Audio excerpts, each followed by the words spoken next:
جنات جو ہیں کیا یہ ہر انسان کے اندر داخل ہو سکتے ہیں؟ کسی بھی انسان کو آکوپائی کر سکتے ہیں؟ دنیا میں دو قسموں کے لوگ ہوتے ہیں. کچھ لوگ ایسے ہوتے ہیں کہ پوری دنیا کے جنات اگر چاہیں تو ان کے اندر داخل نہیں ہو سکتے. ہمارے ایک فزیکل جسم ہے, ایک ہمارا اورا ہے جسے ہم روحانی جسم کہتے ہیں, جو ہماری فزیکل جسم کے دائیں ایک روشنی کا جسم ہے, ایک ہلکا ہے. تو کچھ لوگوں کا اورا, کچھ لوگوں کا روحانی جسم اتنا تگڑا ہوتا ہے کہ دنیا کے کوئی نظر, کوئی جادو, کوئی ٹونا, کوئی جن ان کے اندر نہیں جا سکتا. یہ جنات انسانوں کے اندر ہی داخل ہوتے ہیں یا گھوڑوں کے اندر؟ بڑی خوبصورت آپ نے بات کی. پہلی بات تو کہ جنات ہوتے کیا ہیں. جنات جو ہے یہ انسان بھی, جناتوں میں کیٹیگری ہیں, یہ انسان بھی ہیں, جانور بھی ہیں, گھوڑے بھی ہیں, سانپ بھی ہیں, ریچھ بھی ہیں. ان کی پوری جس طرح فزیکل باڈی میں یہ سارے لوگ ہیں وہاں پہ. اچھا, دوسری بات یہ ہے کہ میں ایک دفعہ بڑے خوبصورت بات تھی کہ میرے پاس جمعے کا دن تھا, 100-150 خواتین بیٹھی ہوئی تھی, تو ایک بچی کے اندر کچھ چیز نے بولنا شروع کر دیا. تو میں نے اس سے کہا, میں پڑھا لکھا آدمی, میں نے اس سے کہا کہ تم بتاؤ کہ تم جھوٹ بول رہی ہو, تم نہیں ہو. تو کہتی میں اپنی اپیرنس دیتی ہوں, اپنی نشانی دیتی ہوں, کوئی ثبوت دیتی ہوں کہ میں ہوں. جب اس نے ثبوت لیٹر جلا کے دے دی, میں نے پھر اس سے اگلا کوشچن یہ کیا کہ یہاں پہ 100-150 خواتین بیٹھی ہوئی ہیں, تو تم کتنی عورتوں کے اندر یا کتنے مردوں کے اندر جا سکتے ہو؟ تو اس نے کہا میں صرف 4 کے اندر جا سکتی ہوں. اچھا, میں سب کے اندر نہیں جا سکتی. بعض اوقات اگر فریکوینسی میچ کرتی اس روح کے ساتھ, اس سول کے ساتھ, تو پھر بھی یہ جا سکتی ہے.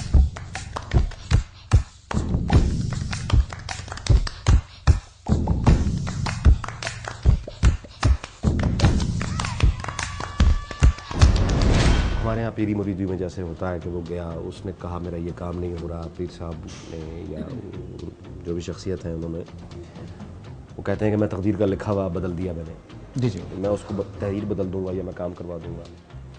تو پھر یہ کیا ممکن ہے کہ یہ برا مطلب واقعی کام پھر یہ طاقت رکھتے ہیں کروانے کی؟ دیکھیے, اس سے پیچھے تقدیر کے مسئلے کو پہلے سمجھنا ہوگا کہ تقدیر کیا ہے. کوئی بھی شخص دنیا میں, خواہ وہ اللہ کا رسول ہی کیوں نہ ہو, وہ اللہ کی تقدیر میں تبدیلی نہیں کر سکتا اگر اللہ نہیں چاہتے. کوئی بھی نہیں کر سکتا, یہ قرآن میں واضح ہے. اب رہ گیا یہ کہ تبدیلی اگر ہوتی ہے تو کیا ہوتی ہے. تقدیر اللہ تعالیٰ نے یوں نہیں لکھی ہوئی کہ ساجد 10 جنوری 2013 کو مر جائے گا, یوں نہیں لکھی ہوئی. اللہ نے لکھی ہوئی تقدیر کہ اگر یہ والے کام کرے گا پچھلے 40-45 سال کی عمر میں, تو یہ 2013 میں مر جائے گا. اگر ان چیزوں کی احتیاط کرتے ہوئے زندگی گزارے گا تو یہ 2040 میں جا کر مرے گا مثلا. اس طرح تقدیر لکھی ہوئی ہے. تو مثال کے طور پر ڈاکٹر کیا کرتا ہے, وہ بھی تھوڑی تقدیر تبدیل کر دیتا ہے کہ میں مر رہا تھا گردے کی درد سے, اس نے میرا گردے کو آپریٹ کیا, پرچی نکال کے پھینک دی, میں تندرست ہو گیا. تو اللہ نے تقدیر لکھی ہوگی کہ اس کے اگر کڈنی کا آپریشن کامیاب ہو گیا تو یہ 10 سال اور جی لے گا. لیکن یہ تبدیلی مجھے معلوم ہوتی ہے کہ میں کر رہا ہوں یا نہیں کر رہا ہوں, اس کا کچھ معلوم نہیں ہوتا کسی کو, کیونکہ یہ وہ غیب ہے جو ہم سال سے پہلے نہیں جان سکتے کم از کم.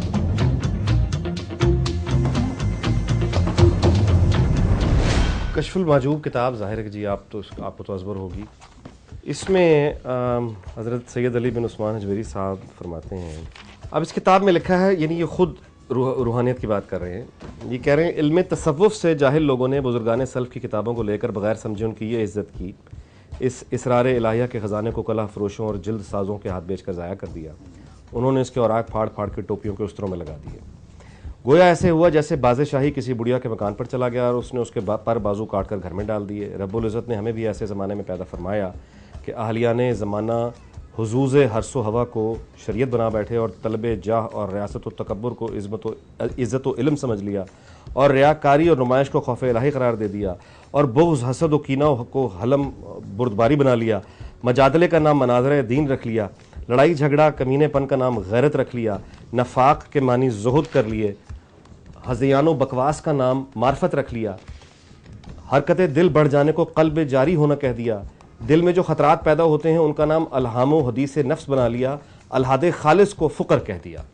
میں بھی بتا رہا ہوں, ہوتا یہ کہ صوفی لکھ رہا ہے, خود صوفی لکھ رہا ہے کہ ان کے طبقے میں آرٹیفیشل لوگ آ گئے ہیں اور یعنی اس کا نام شریعت رکھ لیا ہے. پہلی بات ہے کہ صوفی اور فقیر ہوتا کیا ہے. جی, فقیر وہ ہوتا ہے کہ جس کے سامنے سونے کی ڈلی اور مٹی کی ڈھیلے میں کوئی فرق نہ ہو, وہ بے نیاز ہو ان چیزوں سے, اس کے لیے سونا اور مٹی ایک برابر ہو جائے. پہلی بات تو یہ ہوگی. تو اب اس کی پہچان کا, یعنی عام آدمی ایک باہر پھر رہا ہے میرے جیسا, اگر اس کو کوئی آپ سمجھتے ہیں کہ روحانی مسئلہ ہے اور وہ جانا چاہتا ہے کسی کے پاس یا اس راستے پہ چلنا چاہتا ہے سیکھنے کے لیے, تو اس کو اخباروں میں بے جا اشتہار چھپے اور یہ بینر لگے دکانیں دائیں. آپ سے کہہ رہے ہیں جس طرح کے لوگوں کا ذکر یہ کتاب آپ سے کرے, ایک سچا صوفی, ایک سچا درویش, ایک سچا اہل اللہ وہ ہوگا جو ہر قسم کی ضرورت سے, لالچ سے, کینے سے آزاد ہوگا.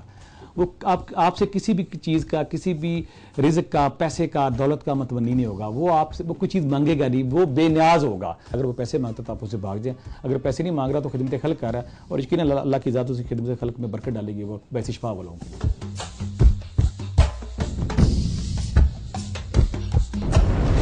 اپنے اللہ کو راضی کرنے کی مقدس خواہش دل میں لیے صوفیہ کرام نے بر صغیر میں اسلام کے نور کو پھیلایا. اسلام جو امن, محبت, سلامتی اور رحمتوں کا مذہب ہے. ہر وہ شخص جو قرآن و سنت کی روشنی میں اپنے اللہ کو راضی کرنے کے لیے اس کی مخلوق کی خدمت کرتا ہے, اس سے محبت کرتا ہے, اس کی بھلائی کرتا ہے, تبلیغ کرتا ہے, وہ شخص لائق صد احترام ہے. اور جب رب اپنے بندے سے راضی ہو جائے تو پورے کا پورا شہر اس بندے کے نام سے پہچانا جاتا ہے, جیسے لاہور کو داتا کی نگری بھی کہتے ہیں.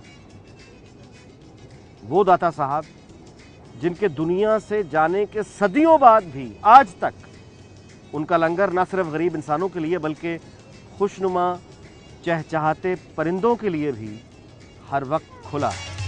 نہیں ہے تو پھر انکار کیسا, نہیں ہے تو پھر انکار کیسا, نفی بھی تیرے ہونے کا پتا ہے, نفی بھی تیرے ہونے کا پتا ہے. میں جس کو کہہ رہا ہوں اپنی ہستی, میں جس کو کہہ رہا